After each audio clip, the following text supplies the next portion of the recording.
Сәлем менің көрермендерім. Баршаңа да берекелі мерекелі, керемет, сәтті күн тілеймін. Бүгін мен өзімнің эфирімде сіздерге предназначение, миссия деген не соны айтқым келеді. Қазір байқап отырсаңыздар, қай психологта, қай адамда өзіңнің миссияңды тап, өзіңнің предназначениеңді тап деп айтып жатады.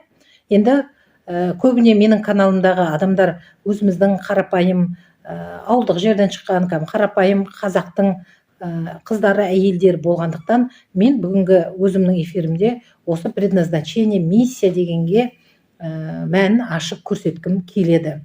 Жалпы миссия, предназначение деп отқанымыз ол мына әрбір адамға Алла тағала жаратылған кезде бойына бір үлкен қабілет, күш береді.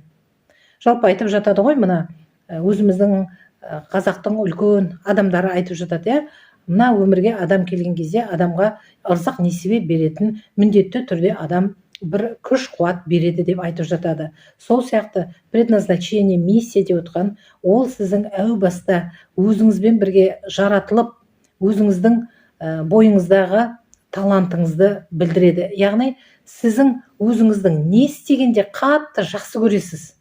Мысалы, сізді не істегенде бір қатты көңіліңіз соны қалап істейді. Сіз ол істегенде ешқандай да шаршамайсыз. Сіз ол істі ақша үшін істемейсіз. Сіз ол істі удовольствие үшін істейсіз. Жаныңызды содан бір рахат табатын іс болады. Міне сол іс сіздің миссияңыз, сол іс сіздің предназначениеңіз. Миссия дегенде ол бір үлкен керемет тау қопарып, немесе артыңа адамдарды ертіп, ондай нәрсе емес ол. Миссия деп отқанымыз ол қарапайым бойыңдағы жақсы, өзің жақсы көретін таланттың көзі, қасиеттің көзі. Жалпы болашақта ары қарай қазір байқап жатсаңыздар, қазір өмір сүру мүлдем басқаша. Баяғы кезде үкіметке жұмыс жасайтын болсақ, біз күннен күнге үкіметтің жұмысы азайып, оның орнына жұмыссыздықтар көбейіп жатыр. Сол жұмыссыздықтар неге көбейіп жатыр? Оның себебі біздерде қазір жұмыссыз болып жүрген адамдардың барлығы да, яғни мына заманның өзгерісін әлі байқай алмай жүрген адамдар. Яғни мен үкіметтен ғана ақша таба аламын, үкіметке жұмыс жасасам ғана ақша табамын деген тек қана шектеулі оймен қалып қойған адамдардың ойы. Сондықтан да ары қарай заман олай болып кетпейді. Біз ары қарай әрбір адам осы өзіне сыни түрден қарап, өзіне кәдімгі дұрыс мән беріп, өзімен өзі жұмыс жасап, осы менің бойымда қандай қасиет бар, менің жалпы ата-бабамның бойында қандай қасиет бар, ата-бабам баяғыда қалай күн көрді деп, сол бағытта ізденіп, сол бойыңдағы қасиетіңді, қабілетіңді ашатын заман қазір. Ары қарай біз осы бойымыздағы қабілетімізді жүзеге асырып, сол бойымыздағы қабілетіміз арқылы өзге адамдарға қызмет ету арқылы ғана нәпақамызды таба алатын боламыз. Әрине бұны әлі көп ешкім сезініп жатқан жоқ, бірақ сезінген адамдар уже өздерінің жолдарын тауып кетіп жатыр. Сондықтан да миссия, предназначение дегенді оны бір аспандағы бір үлкен нәрсе екен, немесе ол бір үлкен іс екен деп ойламаңыз. Ол сіздің кәдімгі бойыңыздағы қарапайым қабілетіңіз, қасиетіңіз. Енді сол қарапайым қабілетті, қасиетті біз бойымыздан ашып, сол әрекетті, сол еңбекті біз адал істей білуіміз керек. Кез келген бойдағы қасиет, егерде ол ақша табуға негізделетін болса, ол қасиет ары қарай дамымай қалады.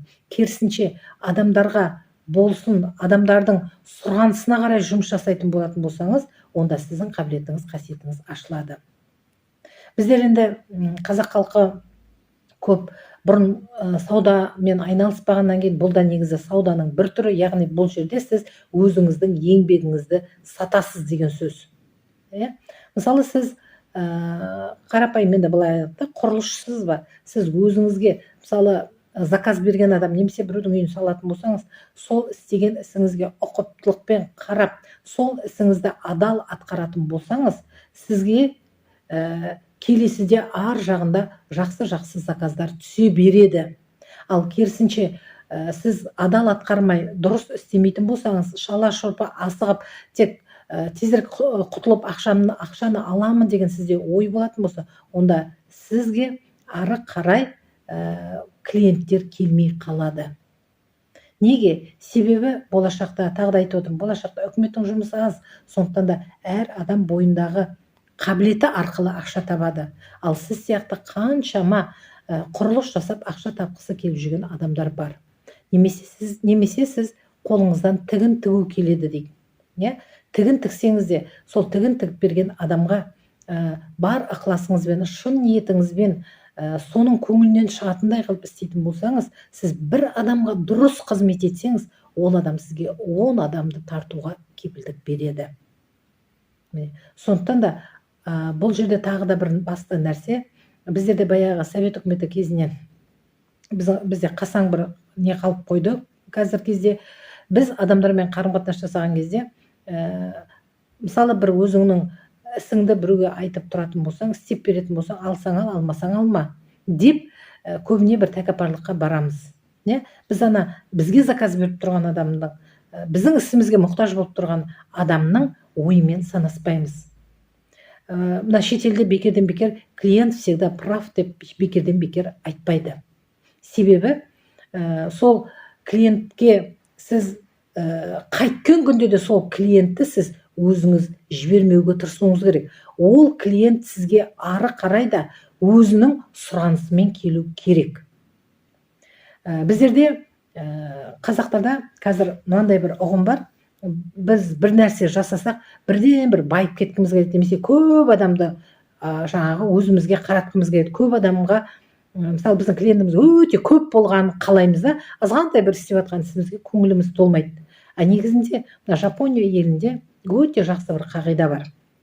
Яғни сіз көп адамды тартпай қойыңыз, бірақ сізге тұрақты бір белгілі бір мөлшердегі адам болатын болса, сіздің үнемі қызметіңізді алатын адам болатын болса, сол сізге болашақта жақсы өмірді кепілдік беретін сол ғана. Бір 50 клиентіңізді жақсы қызмет етіп, сол 50 клиентті сіз ұстап қалсаңыз, сол 50 клиент сізге үнемі сізден сол товарды алатын болады, немесе сіздің қызметіңізді алатын болады. Бізде қазір көп, мен байқаймын, жалпы бір қасаң түсінік бар, көп адам болу керек, немесе көп ақша табу керек деген. Әңгіме ақшаның көптігінде емес, әңгіме ақшаның берекетінде. Сондықтан да предназначение, миссия дегенді естіп, бірақ не екенін түсінбей жүрген болатын болсаңыздар, предназначение, миссия деп отырғанымыз, ол сіздің бойыңыздағы қанмен келген қабілетіңіз, қасиетіңіз, сіздің жақсы көретін ісіңіз. Сіз енді ойланыңыз, мен қайсысты жақсы көрем? Ақша келетін істеп ізденбеңіз. Сіз өзіңіздің көңіліңізге ұнайтын істі іздеңіз. Сол істі тапқаннан кейін соны дамытыңыз. Ары қарайғы, мысалы, эксперт деген бар. Эксперт деп отқан, мысалы, сіз мысалы тігін ісін жақсы көресіз бе? Сол тігінде үлкен жетістікке жеткен, тігінде көптеген құпияларды ашқан, шеберлігі мол адамдардың сабақтарына қатысыңыз. Немесе сіз құрылысшысыз ба? Мысалы, қазір көп қой, әлеуметтік желі бар, YouTube арқылы, басқа да байланысып, сондай күшті ас мастерлермен байланса отырып, солардың шеберлігін үйреніңіз. Сол бойыңыздағы қабілетіңізді дамытыңыз. Соны шынайы адамдарға шын көңілмен, шын ықыласпен бере алсаңыз, ол адамдар міндетті түрде сізге үнемі жүгінетін болады. Мына өзіңнің клиенттік базаң болу керек. Сол клиенттік базаңда өз клиенттеріңді ұстап қалуға тырысуың керек.